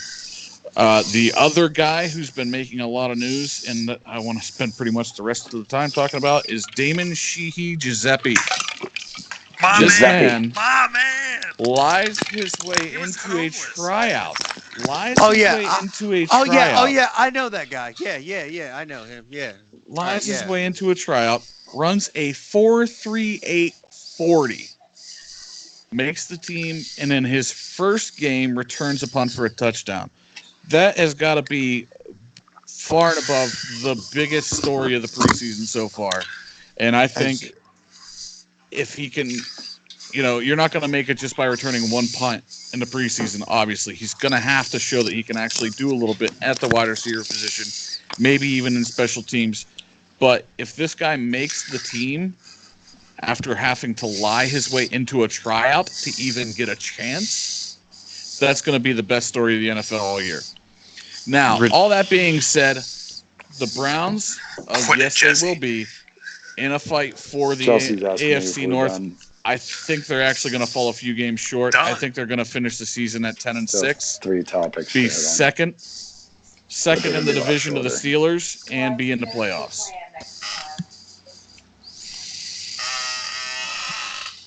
What did you just? I told you it wasn't my chair, you bastard. Well, no, that was the first time I've leaned back. My chair will squeak if I go all the way back, but I've been. Yeah, I think it was your chair too, Andy. Yeah, it was definitely chair. I don't think so. You got up when it did it. Well, nice cat. The thing with the Browns is they probably right now are the favorites to win this division. They did nothing but make humongous splashes in the offseason. They didn't do the craziness that they did in the draft the last 2 years, but that's also because they actually didn't have 17 first-round picks this year, like they did in the past years. But they made a lot of splashes elsewhere on trades, acquisitions, and free agency, so on. I just want to say there is no way that I can. I'm like feeling like I'm gonna vomit right now trying to say this. Let it out. I know what you're going to say. Let it out. Let it out. They may have a better record than the Steelers this year. Yes. Not going to happen. Yes. I 100%, 100,000%, they're going to win this division. I'm sorry. It all depends if the players on paper. Yes, I will. On the field. I do agree with you. Everything has That's to more go, on the Steelers. Everything has to go. Well, it's both sides. Everything has to go from paper to the field. But if you look at, you get Kareem Hunt. There isn't a team better. Kareem Hunt back from suspension. If you assume Baker doesn't have a sophomore slump, you still have Nick Chubb. David Njoku needs to take a step forward. The defense with Denzel Ward and all the pieces they still have, obviously, even with losing Jamie Collins. Add more pieces. They lost Jamie Collins, but other than that, but Jamie Collins didn't really do a lot for them. Nobody's talking about Jarvis Landry right now. I did. Playing across from OBJ. Well, I guess you did a little bit, but that offense may be the best offense on paper. But on paper, the one thing Baker is going to make that offense crazy. The one thing we're not talking about, and what nobody is talking about, is again, Greg just Joseph. like with any other first-year quarterback, you move into the second year, you're gonna see a slight decline on the field. I don't see it. He has more. That's a problem. There are teams that have done it. They add like a different running back or somebody.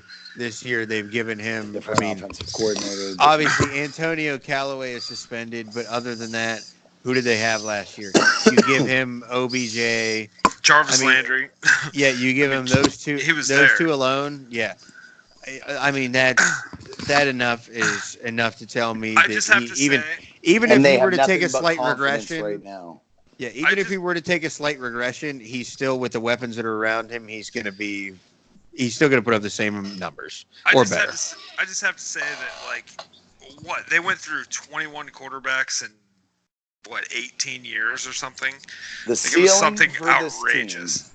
The ceiling for this team is 13-3. The bottom floor for this team is 7-9. Yeah. The one thing that I will say, them losing more than 6 games. They're. That's why I have them at 10-6. The one thing that worries me about them is everybody is like, okay, this is the Browns team that's going to do it. They're going to break it. So that is exactly why they could just throw everybody and go 3-13. What terrifies me is Baker Mayfield. Baker Mayfield is the gunslinging quarterback the Cleveland Browns has always needed. He's not afraid to make big throws. He's not afraid to be their front man. Yeah, everybody else was like, "Yep, I'm getting drafted to Cleveland to die." Yeah, hence, pretty much what OBJ said the other day. He thought the Giants traded him to the Browns to send him there to die. Yet now he's part of this dynamic offense that could be the best in the league if it all comes together. Top 5 correctly. Could be top 5. But there's going to be nothing I love more. Go ahead, Kevin. One thing we're not mentioning too, though, is they added a ton. And what's one thing that you have to consider when adding a ton is chemistry. You've got to get your chemistry down. And in a preseason, you don't do that. It won't start transitions. It won't necessarily start week 1. They have an easy toss-up game against the Tennessee Titans week 1. But then they go to New York, the New York Jets, who I think, like I said, will be vastly improved. I think they lose that game. I think they actually lose 3 out of their first 4 games to start this season, and that's when they hit the run and start making their strides to get to 10-6. I think it'll take them a little bit out the gate to get going.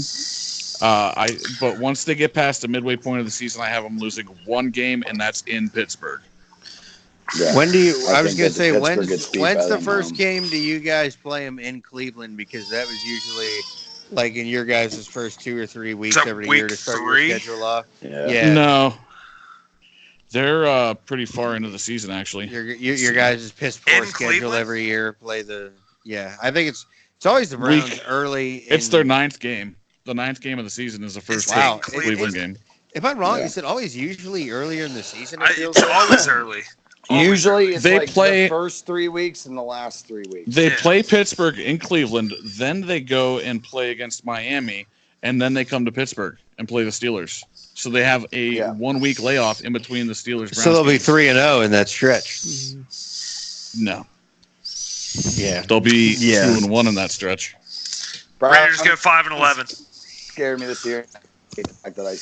You can be better. Right, so we'll move on to the final AFC team, and that is a rival of Jace's favorite Raiders, and that is the Denver Broncos. Denver Broncos kind of took a lot of players from actually the Houston, gave a lot of players from Houston to Houston. I mean, they lost a lot, and some of them were role players, some of them were starters. Lost the right tackle and Jawan James. You added a syllable to that word. Tackle. Probably. They lost their center. They lost their guard. They lost Roby. They lost their right tackle to New England with Jared Valdir. Let's see what else. They gained Theo Reddick. Woohoo! They gained Tremaine Brock. Woohoo! They lost Shane Ray. They lost Brandon Marshall. They lost so much on this defense, it's not even funny. So it's all going to depend on what they piece together for their pass rush. They didn't really draft anybody besides in the 5th round, Justin Hollins as an edge rusher. Dermonte Jones in the 3rd round for the defensive line. It all depends if their pass rush can continue with Chubb and Miller on the outside. Is that going to suffice in making up for the secondary losses that they did?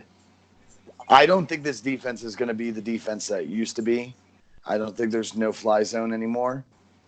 The biggest question, obviously, is Flacco. And Flacco coming to this team, I liked it. I liked it a lot for them. They need somebody that has experience in big games. They need somebody that can control the tempo of a game and also make big throws when needed. I don't know if Flacco still has it. Flacco lost his job to Lamar Jackson.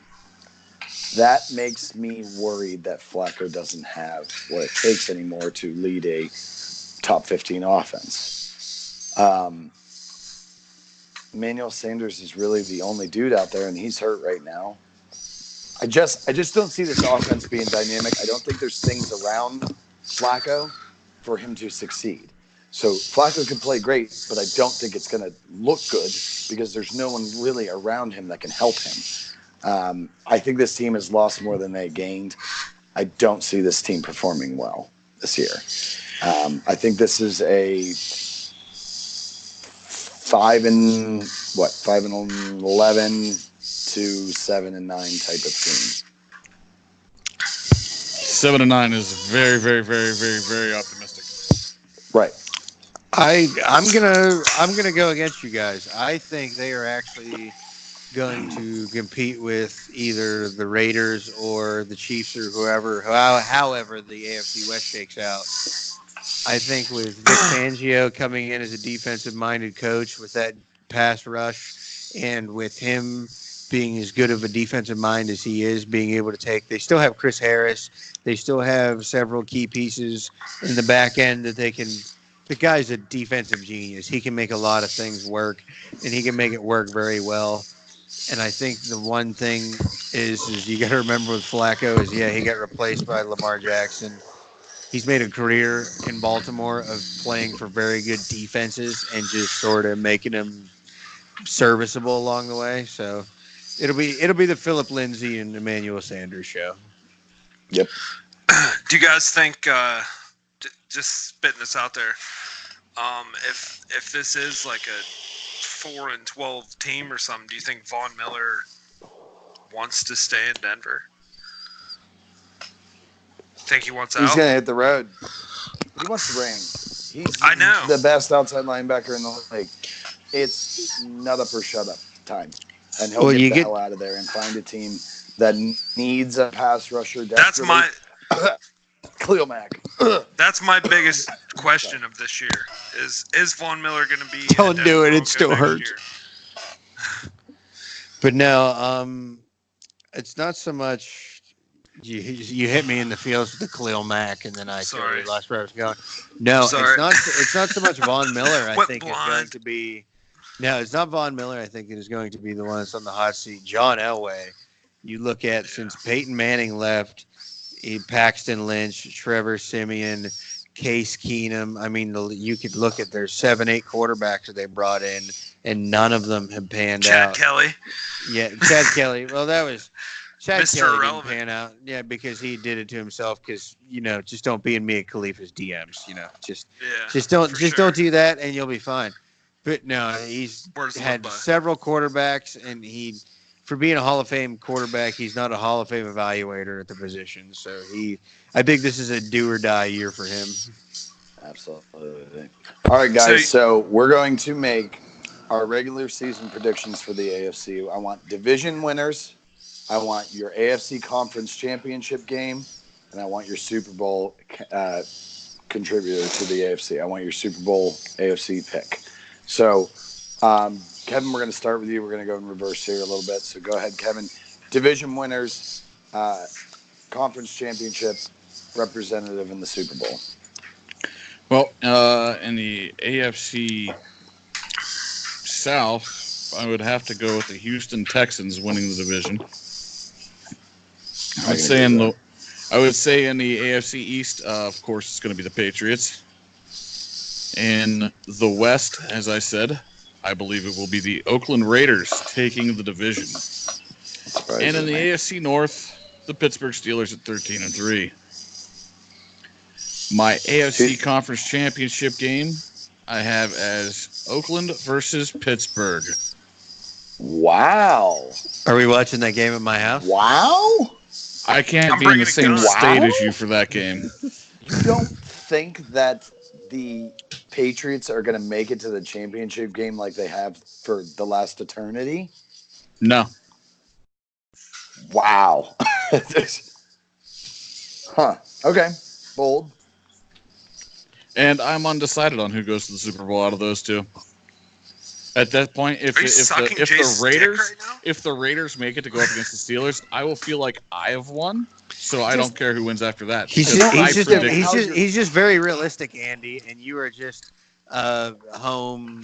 If I'm right with my Raiders prediction, fuck you, I won't care who makes it because I will feel like I have won. I just don't understand how you can choose the Raiders to represent the AFC in the conference championship. Like, I just don't see that.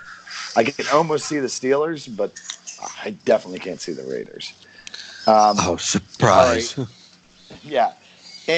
Andy, what are your picks for division winners, conference championship game, and AFC representative in the Super Bowl? I'm actually going to go with what Kevin said, except the Chargers instead of the Raiders. And I think the Chargers are going to the Super Bowl this year. Oh, wow. Okay. Who are they playing? I'd love to see it. Who are they playing to get to the Super Bowl? The Patriots. But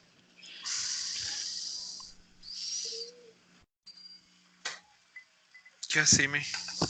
Yep. Yeah, You're sorry, good. we had a little connection Okay. glitch I was going there. to say there was a lag. Yeah, there. that was on Jesse's and on mine. Yeah, it's going to be Chargers Patriots. Yeah, pretty much. Chargers beat the Patriots. Melvin Gordon comes back week 2. That's what I'm saying. All right, that's bold. I can see that happening if Melvin Gordon comes back. I don't see that happening if he doesn't. If he doesn't, then So you're like saying Steelers win their the AFC North, Patriots win the East, Texans win the South, and Chargers win the West. Yeah. Okay. All right, Jace, what are your bold AFC predictions? Okay, obviously, Patriots win the East. My pick is the Browns will win the AFC North. It is really a toss-up for me. I hate to agree, but I know if I sit here and I say the Raiders are going to win the AFC West, you're all going to shit on me. So I will say I do think the Chargers are a good enough team, and I think it's a toss-up between the Raiders, the Chiefs, and the Chargers, and I think it's close enough. Actually, I'll take the Chiefs just to be safe. So Patriots, Browns, Chiefs. And then the AFC South, I think Andrew Luck gets healthy. If he gets healthy, I think they're still a good enough team that they win the South handily. I think I don't know who's going to be playing in the conference game, but it's going to be somebody versus the Browns, and the Browns are going to the Super Bowl. Browns are going to the Super Bowl. Wow. Okay. You heard it here That's first. interesting. All right. Well, obviously in the East, I got to go Patriots. I'm sorry, but I just can't go against them. I think the Ravens decline this year. I think the Steelers beat out the Browns in a tie, and that they get the tiebreaker for conference record and end up beating out the Browns. I think they're going to have the same record. I think it's both going to be 11-5, personally. For the South, this one was the toughest because I honestly think the Jaguars rebound this season. I think that defense is still intact, and I think that they rebound and win this division. I feel like the Texans lost more than they gained, and I feel like the Jaguars can take the division. As for the West, I got to stick with the Chiefs. I do not think that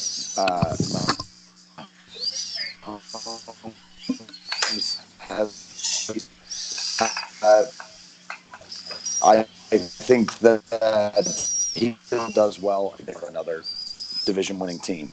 My conference championship, it's tough. I have a weird feeling that somebody's going to surprise the Patriots and beat them I feel like the Patriots are not going to make the 1-2 seed. I feel like the Patriots will lose in the wild card round against the Browns. And I feel like the conference championship is going to be the Steelers and the Chiefs. And I feel like the Chiefs are going to go to the Super Bowl. I was going to say, you said my outlook was bold, but the Reasonable. Patriots losing the wild card? I want to see the meltdown. I think it depends on who they play. Can we just think about what would happen if the Chiefs, or no, not the Chiefs, if the Browns and Steelers had to play in a conference championship game to go to the Super Bowl? The last time the Browns faced the Steelers in the playoffs, fight. They played them in all 3 games that year. They won them by a combined 9 points. 3-point difference in each of those 3 games. Well, that's AFC North football. It's always by a field goal. That was with Kelly Holcomb. Mm-hmm. Kelly Holcomb. Wow. I think he's on that jersey with few ways you could and set it up to make that happen where the Steelers would play the Browns in the conference championship. It would all come to seeding arrangements, and it's completely possible, but the Steelers would have to be like the 1 or 2, I believe. Yeah. Which won't happen, so. No. Thanks, Jace. Just you still got a chance at the playoffs. I'm being realistic because you're not going to be the 1 or 2 seed. Okay, so we're gonna. Those are our predictions for the year. We're locking them in right now. So, Jace, you say that who was your representative in AFC? I said the Browns are going to the Super Bowl. Browns. I said Chiefs. Kevin, you said either you're not sure who. You got to pick one of them. Raiders or Steelers. Steelers. And then Andy, you said the Biased. Patriots.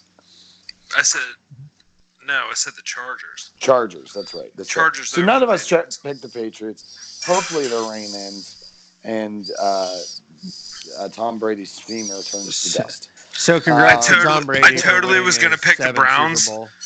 I totally was going to pick the Browns, but if my mom watched this podcast, like I told her I was going to be on a podcast, she's like, "Oh my God, what's that?" If she would have watched it and I'd have picked the Browns, she would have disowned me, and she would have had somebody shoot me and probably bury me. Andy's mom, he wants the Browns to win the Super Bowl. Don't be convinced otherwise. I do not, mother. He's got a Baker jersey in his closet. When they say they're going to drop the Browns off at the Super Bowl. Yeah, I mean, Mom, Jace is a liar. He's an asshole.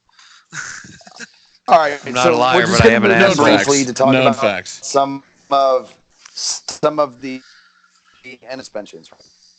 I'm just going to name off a few notables that I on this list here.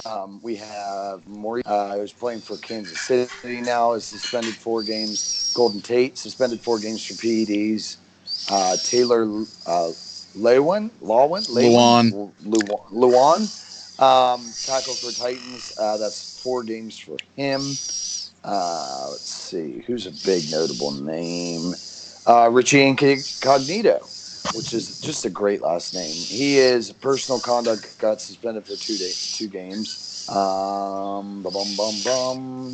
Telvin Smith got fined for missing workouts, so he's not suspended, but he's under fines. Benjamin Watson is suspended for 4 games, so kind of defeats your whole purpose of him signing. Deion Jordan for Seattle, suspended 10 games. Reuben Foster ended up not getting a suspension, just a fine. Obviously, Kareem Hunt is a huge one with 8 games for the domestic violence. Now, those are the ones that got their and also Patrick Peterson for 6 games for PEDs as well. So there's some actual big names on the suspension list. PEDs seem to be becoming a more unfavorable thing. And I just want to throw this in there as a nice little tidbit. Remember when Richard Sherman was taking Adderall and he was like the best fucking cornerback there was? And then he stopped taking Adderall and nobody's really talked about him since? That's what meth will do for you guys. It is an amphetamine, 100%. So, do any of these seem like a type of suspension that's out of line? Do they seem overkill? Do they seem underkill? You can pick in players, kind of individuals that you think, but the big one I notice is Foster not getting suspended, Tyreek Hill not getting suspended, and then Kareem Hunt getting 8 games. I saw it on Twitter the one day. Somebody said Tyreek Hill bruised his forearm at practice, but he'd be okay. And the first reply underneath it was, which one of his kids is named Forearm? Oh, jeez. That's a good one. Everybody knows he should have gotten suspended. Fucking Reuben Foster should have gotten suspended. Yep. But seems like the more talented you are, the more you can get away with. Especially as far as it goes with domestic violence. Yeah, I just don't get why he is not when there's video evidence. Ray Rice knocks a girl out in an elevator and he's never seen in the NFL again. Yeah. We have to make an example of these type of players. Then that happens. Well, to be fair, they don't have video evidence of Tyreek Hill. They have the kid, obviously. He broke his fucking kid's arm. Everybody knows it. You can put any spin on it that the police want to. But the only thing they have is him. And if you haven't heard the audio, I encourage you to go listen to it. Audio, that's what it's like 11 minutes. Yeah, if you haven't heard the evil, 11 minutes. Evil. And he's a disgusting human being, and I would love to meet him in a dark alley. But it's just one of those things. You beat your wife, you beat your kids, and now he's going to score like 4 touchdowns in a game against the Raiders this year, and I'm probably going to break my TV. Forget about it. No, I won't. I'll break my TV while I'm screaming about it. On Tyreek Hill, they actually, there's conflicting reports because there's what we're hearing is sections of tape, and in one section of tape, she admits to the fact that she made up some of what happened in things that have been said. AKA. So, no, this is in the same phone call, the same 11 minutes. But she didn't make up that he broke his kid's arm. I mean, she didn't. Yeah, it's kind of hard. And there is audio of him going on there where she says she is afraid of him, or her son is afraid of him, and he goes, "Bitch, you should be afraid of me too." It's touchy subject. The unfortunate part is we're never going to know what we can't know exactly what happened. I think the NFL should have done more than they did, which was nothing. But the one that's like, there's two that really get to me. Golden Tate was suspended for PEDs because he took a fertility drug. They have the drug. They know exactly what it is that he took. But they still suspend him. And he's losing almost $2 million. It's a fertility drug. Yeah. He's trying to have a child, and you're going to take 4 games off of him. And then the one that really is probably the biggest one that's getting to me is the fact that Josh Gordon failed a drug test last season at the end of the season and took himself off the Patriots roster, removed himself for 2 games, and he's back starting week 1 this season.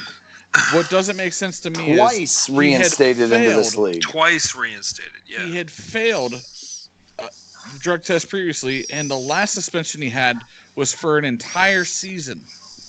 He did what the other guys didn't, though. Yeah.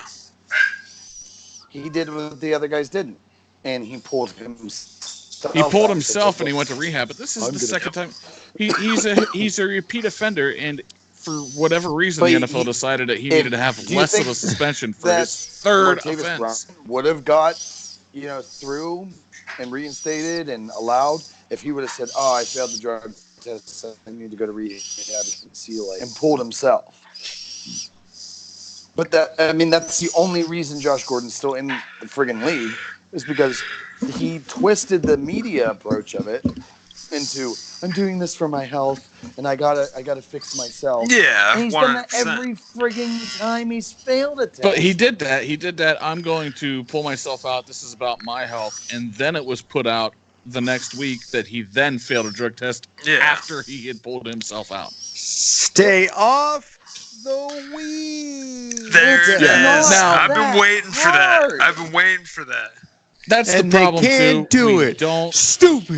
We don't get a lot of information when they fail a drug test other than PEDs, what they failed for. If he's failing for just weed, it lessens my stance a little bit, because at some point I think that's going to be removed from the NFL substance abuse policy. I feel like Josh Gordon is doing brocaine. Like, he does a pile of brocaine. I'm pretty sure that's part of his problem as well. Him and Gronk are doing brocaine now. Him and Gronk are doing like 10 brocaine a day. Yeah, him and Gronk. Okay. Brocaine's out of your system in under a week. Cocaine weed takes over a month. I think we should move on. Yeah. Weed takes. I think we should move on to AB, because I haven't. Wait a second. I want to talk about one. I want to talk about one more thing. Chris Herndon, the tight end from the Jets, he's on a 4-game for substance abuse, I believe. He was kind of pushing through the crowd. 4 games. Yep. Yeah, he was kind of pushing through the crowd last year at the end of the season, and I'm kind of disappointed. Like, he was making some big catches at the end of the year and stuff. And Sam Darnold being a rookie quarterback, he needs a tight end, as Kevin always says. Yeah, he had an opportunity to make a good impression on him, and they could have a good. I can't think of the word. It's all good. Moving on. Yeah. The XFL is coming this following off season. Team names released. I believe it's an 8-team roster. Number 1 draft pick was Landry Jones. I already got you guys your jerseys. I will have one. I I want desperately a minor league football team. I really do, because I think the development of players that can't make an NFL roster right away would be so much greater. And you would see guys coming in at 26, 27, 28 as a rookie from these leagues that would be well more seasoned in the game and better acclimated to the process, and they would make rosters far more than they would sitting on a practice squad for 3 years and then disappearing out of existence. I think it's something the NFL desperately needs. I don't think it's going to happen. I don't think this is a thing that will last. The Alliance lasted, what, 3 games before they announced they were closing it? 3 weeks? No, they had actually finished the regular season. Yeah. They were almost into the playoffs. Yeah. Okay. So ran out of money. Almost into the playoffs when they announced No, they didn't it. run out of money. The one guy pulled his money. Tom, whatever his name is, that owns Topgolf, turned out to be a complete and total douchebag.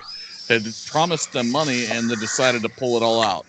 Well, no, the league was hemorrhaging money successful. hand over fist. No, it was hemorrhaging money hand over fist, and he went, "Okay, I want my capital out of this before we just file they were Title hemorrhaging IX money at and the we go beginning, and bankruptcy." he brought the money in.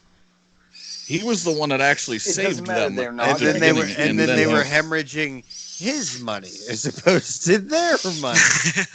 No, that's a big football's one of these sports where there's so much money that goes into every game, with the sheer camera coverage of the field, the refereeing, the broadcasting, the stadium rental, or wherever the heck they have to play.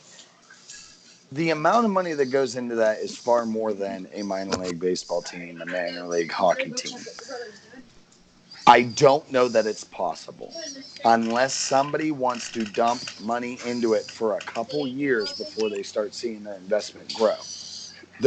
They got to have somebody that is willing to lose money 1 or 2 years before it becomes a great thing, and nobody wants to do that. And Vince McMahon already dumped $100 million of his own money through stocks into this venture. And you're going to need a college star, a Johnny Manziel, or one of these guys who is like a disgraced, can't quite make the NFL, to come out and light it up in the XFL to make it hot.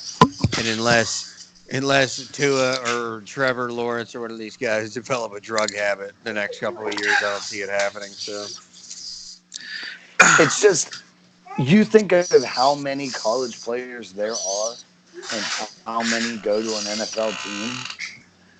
There are so many players available every year. They need to do a secondary draft. And the problem is, with their season schedule, they're starting the year about the time the draft season starts. So the secondary draft would end up happening after training camp at on the NFL level. So, they just wouldn't be able to get those talented players from the college atmosphere that couldn't make an NFL team. It just, the dynamic doesn't work. I, for one, am very excited about the XFL, and here's why. Because while I think Mason Rudolph is the future quarterback of the Steelers, what also could be a distinct possibility is a middling quarterback leading an XFL team to the first ever championship. Then they close the XFL. He joins the Steelers to take over for Ben Roethlisberger, but sucks terribly. And 3 games into the season, he goes down, and the other guy that they drafted in the same season takes over and leads them 15-1 to the AFC Championship game. Tommy Maddox didn't get his justice that season. Hey, I have a Tommy Maddox XFL 14 card. years ago. That is a 100% is when the XFL last tried this. And I honestly felt like the XFL prior to did well. It made it exciting like wrestling. I mean, that's what Vince wanted it to do. To quote multiple wrestlers, the only thing it did was give them all kinds of free merch. Tommy Maddox I just want you to know that Tommy Maddox threw 7 interceptions in the XFL championship in 2001, and he got the XFL MVP. You can look that up. That is a 100% I think that it's a great idea. Sabermetrics. I just don't know that it's going to work. I think it's going to be another year of it. Unless there's people murdering each other, it's not going to work. It's going to be that did, and it's going to be gone by the start of summer again. Yeah, like helmet to just helmet, don't see it happening. Helmet to helmet, pass interference, like just literally like jail yard football. If it's not jail yard football, it's not going to make it. But I mean, obviously, that's their what the wellness XFL policy. used to be. There we go. Longest yard /XFL. Yeah, exactly. If it was Although something like that, I can do without the male strippers as cheerleaders. That'd be one thing they can leave out. Not that there's anything wrong with that. Homophobe.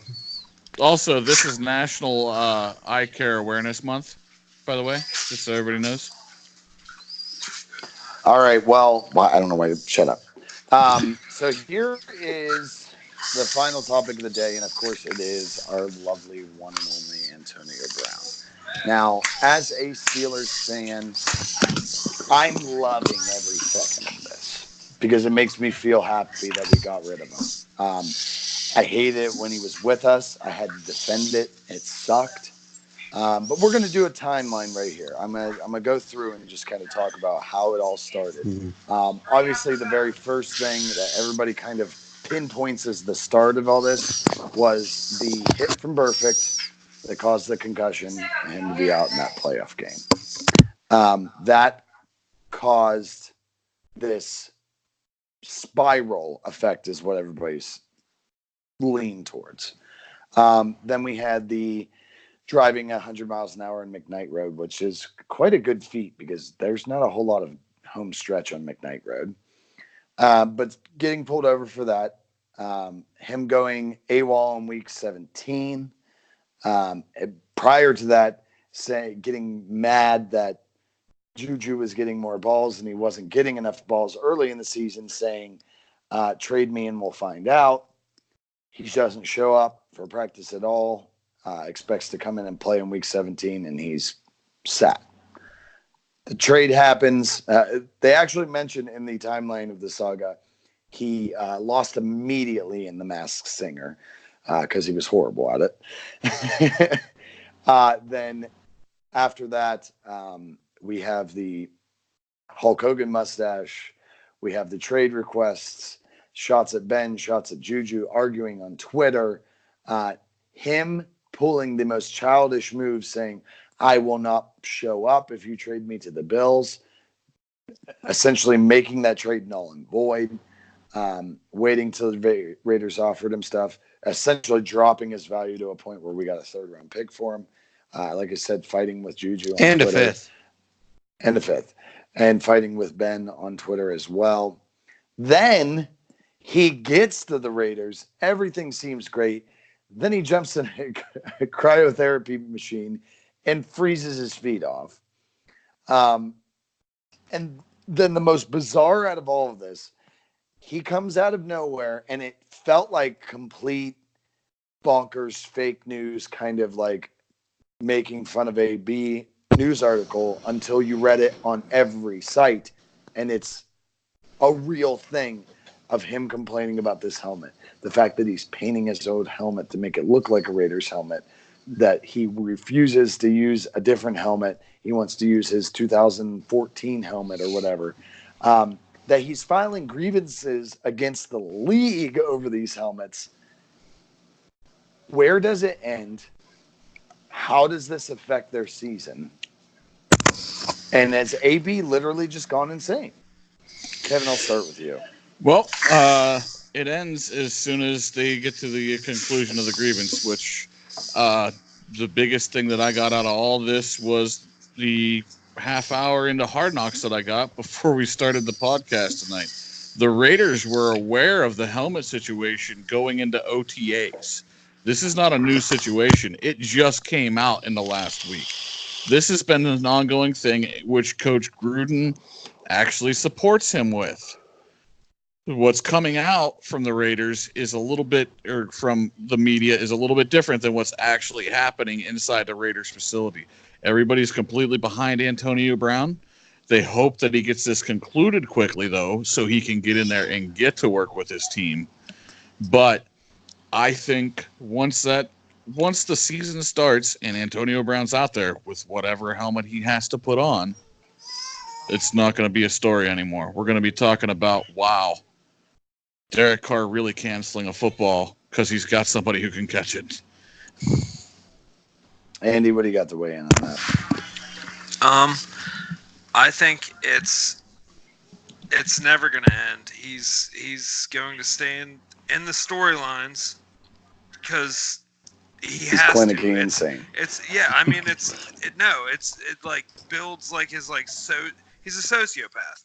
I mean he has to constantly be like the head of everything. I mean he has to be what everybody talks about. He has to be. It's a clinical thing. I mean, no, you can't fix it. You cannot fix what's wrong with him. And the Raider fan. I'm not going to get too far into it. Like Kevin said, this is something that they've known about. And I was honestly a little bit annoyed about it when it first came out. But when you think about it, this is a helmet before the CTE and everything came up. He's used this through Pee Wee football. He's used it through high school, through college, through the pros. It's been the same model of helmet. It'd be like a baseball player using the same model of bat until he hits the majors, and then all of a sudden you can't use that anymore. I understand, obviously, for concussion reasons, there are reasons you can't. I totally get that, and that's why I don't think the league is going to change their stance. And Brown has been in practice all this week with a compliant helmet, and he's looked good. So I don't think it's going to be an issue. I think it's just basically he's going to exhaust all of his efforts and every avenue he can to make sure he can wear his helmet. It's it's the off season. There's not a lot to talk about. And after the whole frostbitten feet thing and it being kind of a bizarre thing, he's just kind of dominated headlines. I just love how like the Andy Stewart Steeler fans who couldn't wait to get rid of him, and you guys were so excited you couldn't wait to talk about him anymore, and then now he's been gone all off season, and what have you all fucking talked about all off season? Oh, what's AB? Does he eat fried chicken with a fork and spoon? I haven't said a fucking word about this and that. Oh, bullshit. But bottom line, I'm finishing fried my chicken. point. If you're gonna be an ignorant racist, fuck, that's on you. I haven't said. Let me finish my fucking point. But basically, what we've gotten into is he's going to find a helmet that works. He's going to play.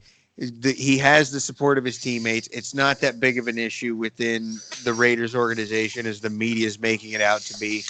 He's going to be fine. He's going to be a top 5 receiver. He didn't show up to practice. The two practices he showed up to when his feet were still hurting. You can go look up the highlights. He absolutely beat the brakes off of the corners the Raiders had. And before you even say anything about our defense, this and that, there were guys who played very well last year, but he made them look absolutely pedestrian. I'm saying and then the week I don't get to wear my helmet. He was at practice. He was at practice. He wasn't at practice because of the frostbitten feet, and then the helmet issue was last week. But this entire week, he's been practicing with an NFL compliant helmet. Okay. So, just you're so mad. Next? You're so mad. You're so upset because you know what's coming. You know what's gonna happen. But hey, I have him in my fantasy league. Moving on. Case of beer with you, Jace. Juju has more receiving yards, receptions, touchdowns. If he doesn't have all 3, it's either one or the other. I don't know. Look, I will say I don't know if I'm going to make that bet. I'll think about it because I think the Raiders have more options on offense. So I don't think he's going to get. He should get the targets and the yardage, but he could get things pulled away from him. Whereas Juju is now effectively the number one target. And like you said, but James, do you remember when AB was there with Martavis Bryant and Le'Veon Bell, and AB was still catching 120 balls and 1,600 yards? Well, that's fine, but you now have 20 touchdowns. You have Juju with James Washington, who is unproven, and you now don't have Ben Roethlisberger and Dante Moncrief. Yeah, which will be great. All right, guys. For him. Well, we have successfully done episode 1 of this Fuck you, season. Jace. You're so fucking dumb. So is that You your? wanna kiss or what? 2 hours and I just want to 45 thank minutes later. everybody for listening, watching, whatever you're doing for us here. I'm sorry for any kind of glitching, poor audio. It's a work in progress over here. We're going to try to make sure everything comes to equality. We're going to start trying to see if we can get together and actually just sit down with each other instead of doing the Skype thing. But needless to say, great show for everybody. I loved it. I'm glad we got to do this again. And stay tuned for more. Next week, we'll be posting our NFC outlooks and more things to come. Any last words from you guys? I will never Fuck sit you, across Jace. the table from Andy because he's a stupid fuck. I'm leaving. Go I'm better Antonio at Brown. golf than you piece of shit. Go Antonio Brown, but go for the Steelers. $500 right now. Any course you want to pick, let's go. We'll see. We'll see. Yeah, go hit. Thank the you driving all range. for tuning in. This is All the Rage Sports. See you next week.